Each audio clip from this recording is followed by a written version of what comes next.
परिवहन मंत्री अनिल परब की समस्याएं अब जो है वो बढ़ने वाली है। आपको बताता चलूं यहाँ पे कि ईडी से पेश होने के लिए समय मांगा है अनिल परब ने।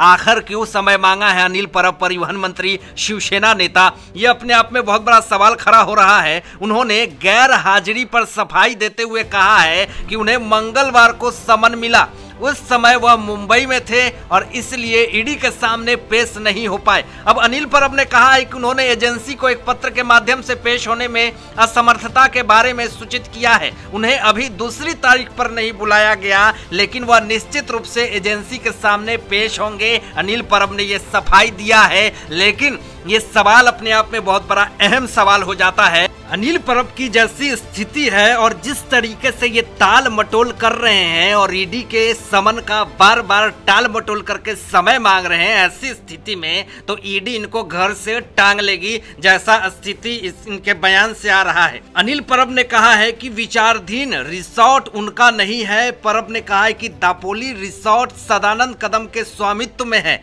जिसके बारे में उन्होंने अदालत को सूचित भी किया है। अब रिसोर्ट अभी शुरू भी नहीं हुआ है और फिर भी उन्होंने उनके खिलाफ पर्यावरण अधिनियम के तहत मामला दर्ज किया है और उन्हें नोटिस भेजा है।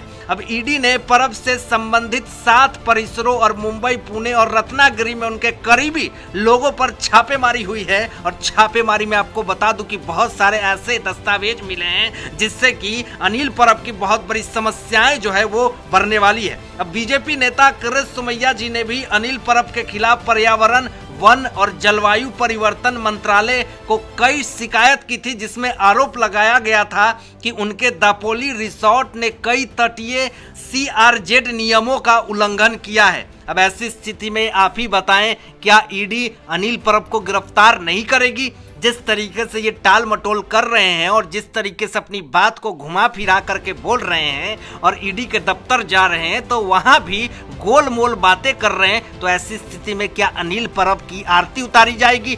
ये तमाम सवाल कहीं ना कहीं खड़े होते हैं।